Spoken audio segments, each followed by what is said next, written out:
Hi, I'm Dr. Hackie Reitman. Welcome to another episode of Exploring Different Brains. Today we are honored to have as our guest no less than Anita Lesko. She's pretty amazing. She's just coming out with a book about Temple Grandin, the stories I tell my friends. She founded an organization, and Anita herself is going to tell you how she was diagnosed with Asperger's at age 50. And Anita, I'll tell you what, you don't even look like you're 50 now. How did that happen? Well, thanks for that compliment. I love that when I hear that. Well, welcome to Exploring Different Brains. Why don't you introduce yourself better than I did to our audience? Hi, my name is Anita Lesko, and I'm 58 years old. I was diagnosed by chance when I was 50 with Asperger's.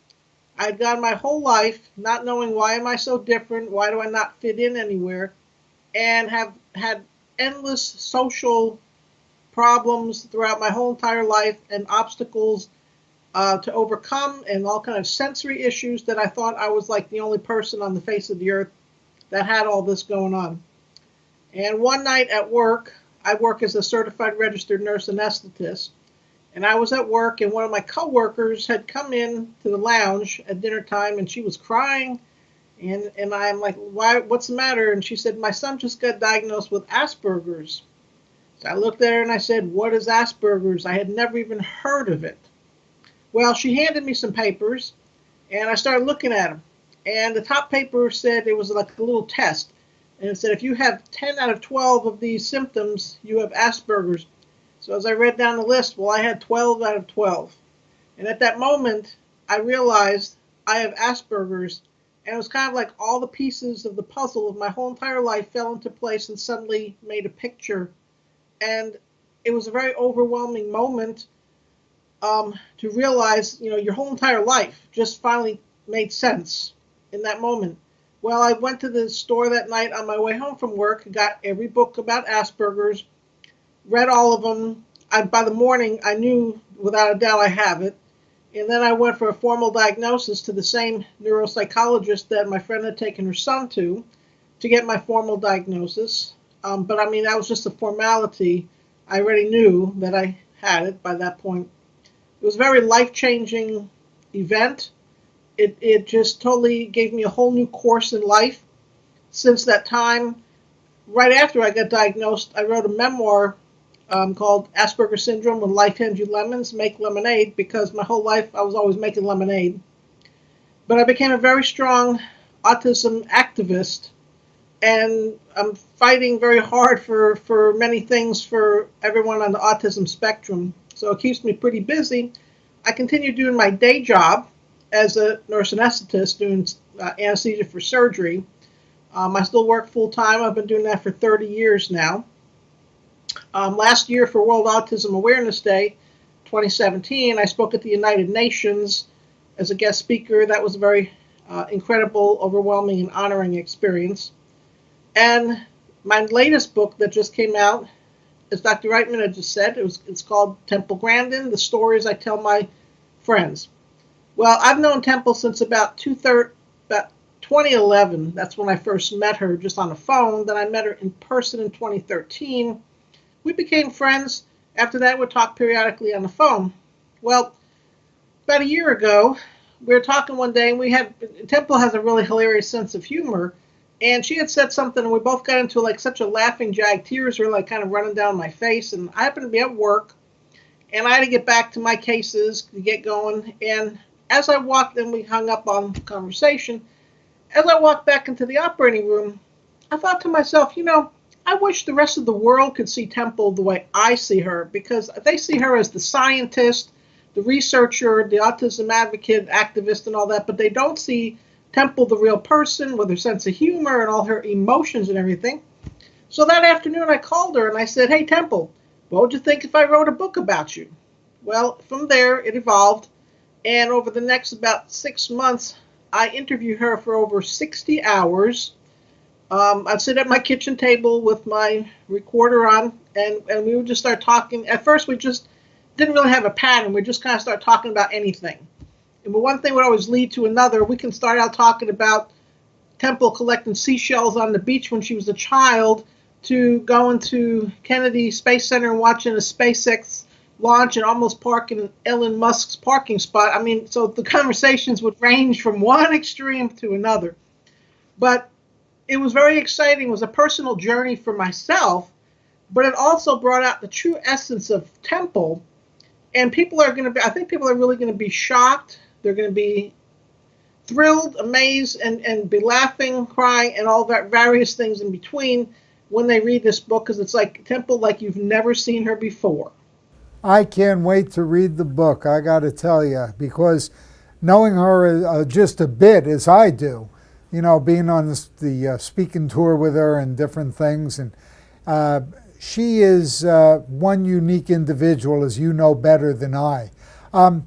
Getting to something I want to ask you about, why is it that it seems to me that women get the short end of the stick? They don't get diagnosed till later. And I know you were just on our Different Brains Spectrumly Speaking podcast recently with Becca Laurie, one of our board members who has Asperger's, as well as Dr. Kate Cody. But speak a bit about, particularly about women, your perception of this whole thing. I think females tend to be a little more social to start off with. Now, I know some people, I hear females on the spectrum who talk about they try to pretend to be normal. Well, because I didn't know I'm on the spectrum until I'm 50, I didn't even know to try and pretend anything. I just was myself. And I just think, of course, I was always, the oddball, the weirdo, the eccentric person in the workplace and all that kind of thing. And I didn't know why, and nobody else knew why either. But I think that the whole issue of that females are a little bit more vocal, tend to be a little more nurturing. So I think that kind of combined kind of brings out a little more social interaction than males. That's the reason why.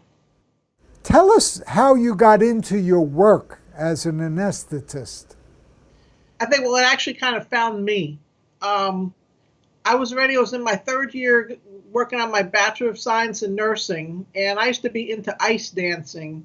And I was doing a practice session with my ice dancing partner, and we were doing some really fast footwork, trying to be all really fancy. And we both kind of tripped ourselves and went flying on the ice, and I heard my left arm snap as I hit the ice, and I felt this, not a pretty feeling in my arm. So I looked at my arm and I realized, oh boy, I broke my radius and ulna.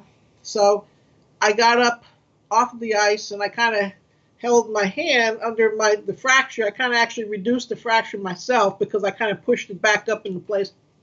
I walk into the office at the ice arena and I say, I need to call an ambulance. I need to go to the emergency room. And they're like, why? And I said, because I broke my arm. And they said, what do you mean you broke your arm? So I let my hand go and my arm dropped down. I had everybody screaming, and I thought it was pretty funny. I have a very high pain tolerance. That's one of the characteristics, as I then learned, of people on the spectrum. And so anyway, I'm at the emergency room, and we're waiting for the orthopedic surgeon to show up. And the anesthesiologist was already there, and he's talking to me, and he says, what do you do? And I said, I'm a nursing student. Oh, okay. Well, what do you want to do with your nursing degree? And I'm like, I don't know. Just graduate and start working as a nurse. And he said, why don't you go to be a nurse anesthetist? So I'm looking at him like, what's that? I had never even heard of it, kind of like the Asperger thing. And he explained to me what it is. And so it struck my fancy a whole lot. It sounded like very intriguing to put people to sleep and keep them asleep and everything. So I started researching that, by going to the library. That back then there wasn't you didn't Google things online, so you had to do old-fashioned researching and making phone calls. So I had applied to Columbia University to their master degree program for that, and then I had gotten accepted.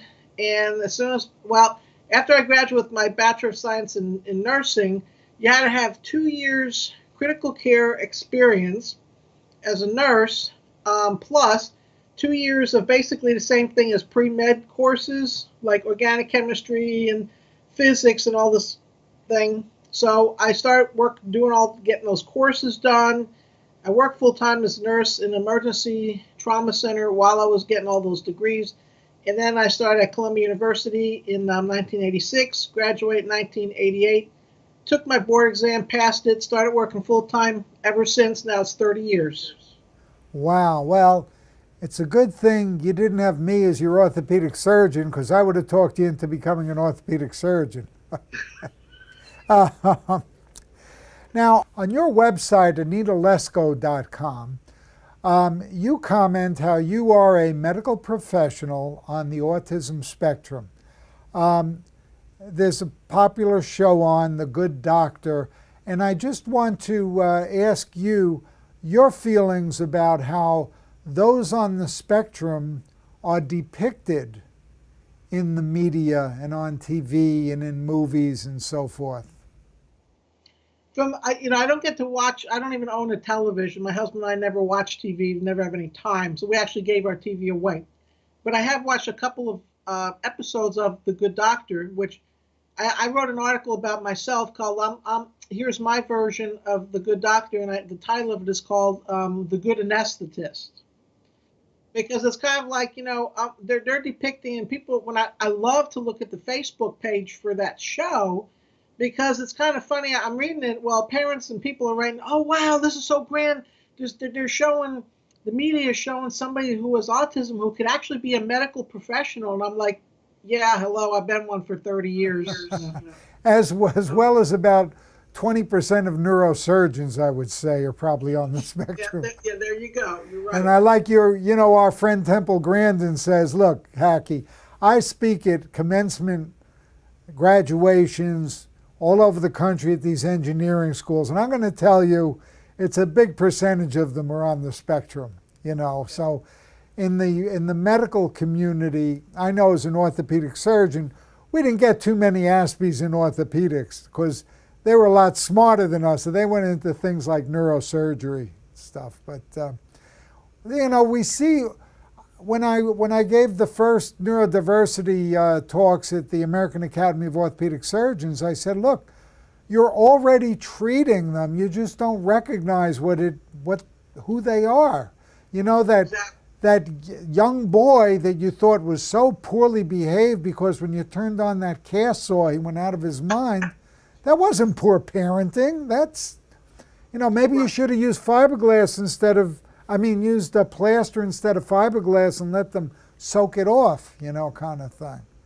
Or I should have sent them to Anita Lesko because she knows how to reduce the fractured radius and ulna. What do you think is the biggest single thing that gets overlooked? Like, say, I'm a female, I'm an adult, I just get diagnosed with Asperger's. What is the biggest advice you would give to that individual? Well, first, let me back up a second. Well, I'm going to finish. I didn't really answer your question before about the medical shows. Well, when I watched The Good Doctor, I love how they make Freddie Highmore portray autism, except I think that I wish they'd have actually more of him on the episodes as opposed to all the romances going on. I know everybody loves that part, but Freddie, he doesn't have enough on there on every episode as I'd like to see him on there. But they also need to put some real life stuff of what goes on in an operating room with an autistic person being in that operating room. Because I wish somehow I can contact those folks and share some things with me that I think would really make great episodes for them to depict him in the same scenarios that I've actually been in. But now, you asked about the females getting diagnosed. Well, what I see is a incredible problem. Research and surveys show that healthcare professionals lack the adequate knowledge that they need about autism and how to deal with this population, how to communicate with this population, to know how to properly treat them and how to interact with them. Well, autistic adults recognize that immediately.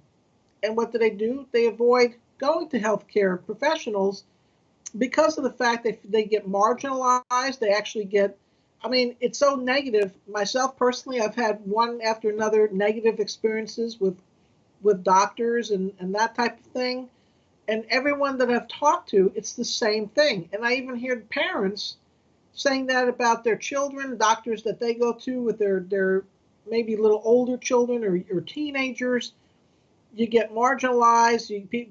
Some of those doctors look at you like think you're lying. You're delusional about your symptoms and everything. And healthcare professionals need to be educated about it. Now, I wrote that book that recently came out called The Complete Guide to Autism in Healthcare.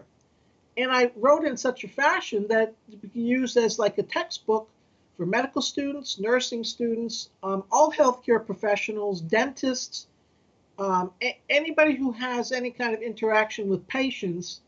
That book, because I'm autistic and use my autism and my medical background of 30 plus years, and combine those two together to write this book to build that bridge between the autistic community and the medical community, to bring it together so that there will be an understanding.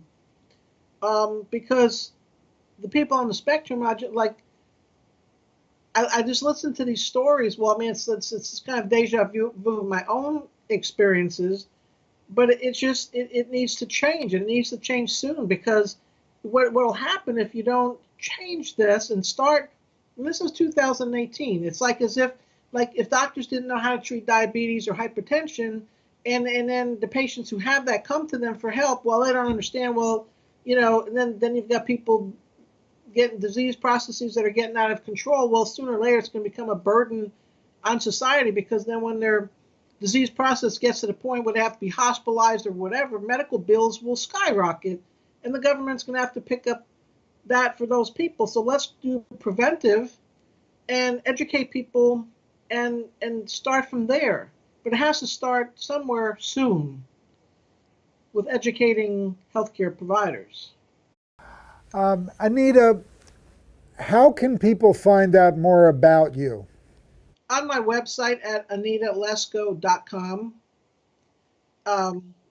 Yes, and I'm actually going to be speaking at many conferences with Temple Grandin. Future Horizons, the publisher of my book, has us lined up for various places around the country.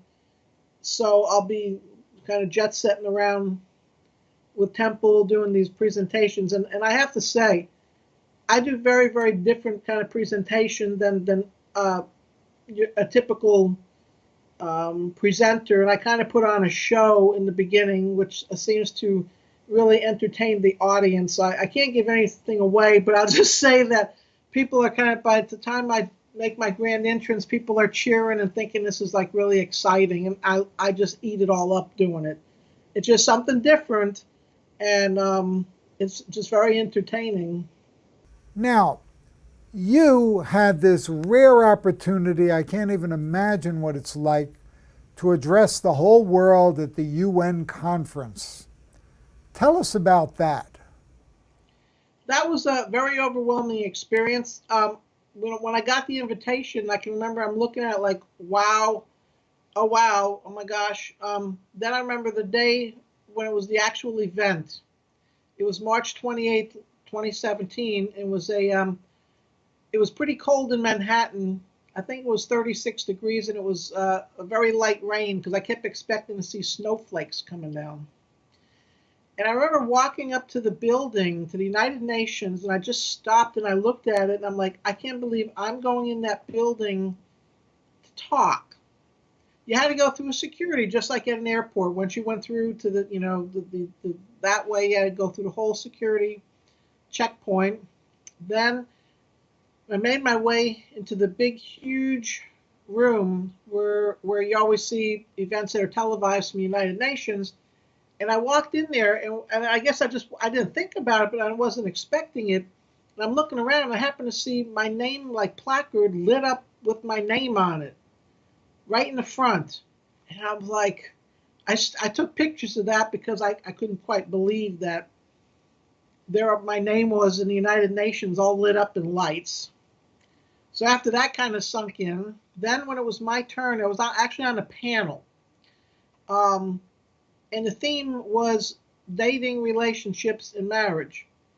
And Karen Zucker, the ABC journalist, world news correspondent, and she's the co-author with John Donvan on that book called In a Different Key, The History of Autism. She was the moderator of my panel. And so when it was our turn, we all got up, walked across, and sat up on the panel. And I look around the room, and I think there was, 4,000 or 5,000 people sitting there. I glanced up, and I see windows with cameras up in there, and I knew that it was going to be televised around the world, live stream. And I thought, oh, well, I'm going to do what I always do. I talk from my heart. I never prepare anything. I just talk from my heart. And I was the last one that she asked the question to, so I'm sitting there, oh boy, it's coming. So I can remember when she turned to me and said, so Anita, so you seem to be the expert at this because you've accomplished it all. You have a career, you're married, and all this. What's the secret? What is your secret? So I just started off talking about it. I think I talked it's about 4.5 minutes because it's on my website. People can hear, my actual presentation there at the United Nations.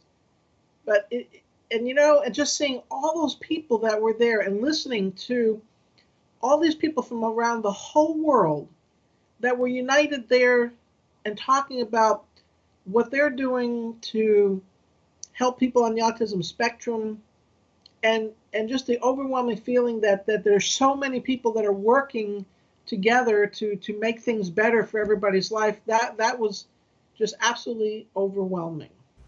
Well, congratulations in that you're out there, you're motivating, you're inspiring, and you've got this book coming out, Temple Grandin, The Stories I Tell to My Friends, and your other works and your other books and all that you're doing. Give us some pearls of wisdom now as we close out this episode. My biggest words of wisdom, 2 things. Don't focus on the fact you're autistic. Forget about it, Think of what you want to do, what you want to accomplish, and use all your focus of energy on achieving your dreams. Just totally forget the autism thing, okay?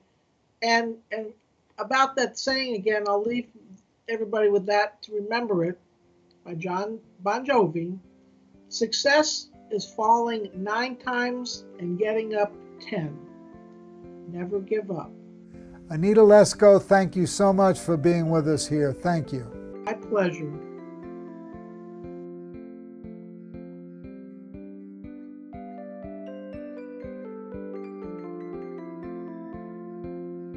Exploring Different Brains is a production of Different Brains, Inc. For more information, visit us at differentbrains.org.